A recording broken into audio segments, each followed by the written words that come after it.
बोल करवा चौथ माता की जय। करवा चौथ का बहाना, पूजन और बधाई। इस दिन व्रत करके पटरे पर जल का एक लोटा भरकर रख ले। फिर बयाना काढ़ने के लिए खांड का मिट्टी का करवा ले और उसमें गेहूं भर दे और ढक्कन में चीनी भर ले।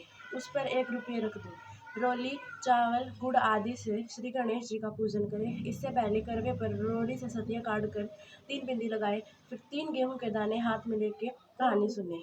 कहानी सुनने के बाद करवे पर हाथ फेर कर अपनी सास के पैरों में पड़कर वो करवा अपनी सास को दे दे।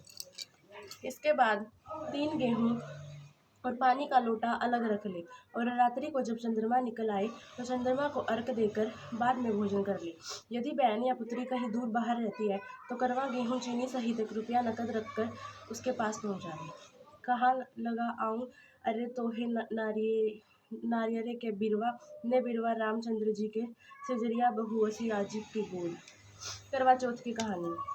प्राचीन काल में एक करवा नाम की स्त्री महान पतिव्रता थी जो अपने पति के साथ नदी के किनारे एक गांव में रहती थी। एक दिन उसका पति नदी में स्नान करने को गया। देव योग में स्नान करते समय वहां एक मगर ने उसके पैरों को पकड़ लिया।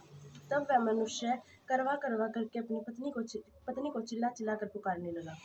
अपनी पति की आवाज़ सुनकर उसकी पतिव्रता स्त्री करवा भागी हुई चली आई और इस पतिव्रता के आते ही मगर को कच्चे सूत के धागे में बांध दिया।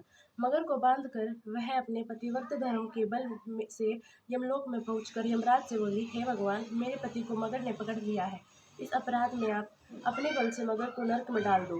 करवा की यह बात सुनकर के यम बोले कि अभी मगर की आयु शेष है, अतः मैं अभी उसको नहीं मार सकता। यमराज की बात सुनकर करवा बोली, यदि आप ऐसा नहीं करोगे तो आपको श्राप देकर नष्ट कर दूंगी।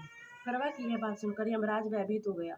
अनंत उस पतिव्रता के साथ जाकर उस मगर को यमलोक को पठा दिया और उसके पति को दीर्घायु होने का आशीर्वाद दिया। उसी दिन से ये करवा चौथ मनाई जाती है और व्रत रखा जाता है। ये हे करवा माता, जैसे तुमने अपने पति की रक्षा की ऐसे ही सबके पतियों की रक्षा करना। करवा चौथ का उज्जमन। उससे पहले गणेश विनायक की कहानी। एक अंधी बुढ़िया थी, उसका एक लड़का और लड़के की बहू थी। वे बहुत गरीब था। वह अंधी बुढ़िया नित्य प्रति गणेश जी की पूजा क्या करती थी। गणेश जी साक्षात सम्मुख आकर कहते थे कि बुढ़िया माई तू जो चाहे वो मांग ले। बुढ़िया कहती, मुझे मांगना नहीं आता, सो कैसे और क्या मांगू। तब गणेश जी बोलते कि अपने बहू बेटे से पूछ कर मांग ले। जब बुढ़िया ने अपने पुत्र से और उसकी बहू से पूछा तो उन्होंने कहा बेटा मांग ले कि धन बेटा मांग ले कि धन मांग ले, और बहू ने कहा कि नाती मांग ले। तब बुढ़िया ने सोचा कि बेटा बहू तो अपने अपने मतलबों की बातें कर रही हैं। अतः उस बुढ़िया ने पड़ोसियों से पूछा तो पड़ोसियों ने कहा कि ये बुढ़िया तेरी थोड़ी सी जिंदगी है, क्यों मांगे धन और नाती, तू तो केवल अपनी नेत्र मांग ले, जिससे तेरी शेष जिंदगी सुख से व्यतीत हो जाएगी। उस बुढ़िया ने बेटे और बहू तथा पड़ोसियों की बात सुनकर घर में जाकर सोचा, जिससे बेटा बहू और मेरा सबका ही भला हो, वह भी मांग लूँ और अपने मतलब की चीज़ भी मांग लूँ।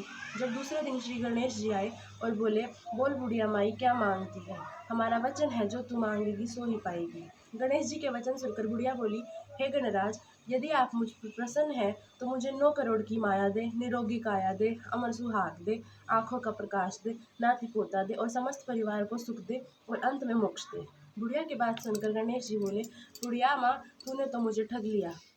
खैर, जो कुछ तूने मांग लिया वह सभी तुझे मिलेगा। यूं कहकर गणेश जी अंतर्ध्यान हो गए। हे गणेश जी, जैसे बुढ़िया माँ को मांगे अनुसार आपने सब कुछ दिया है, वैसे ही सबको देना और हमको भी देने की कृपा करना। करवा चौथ का उज्जमन।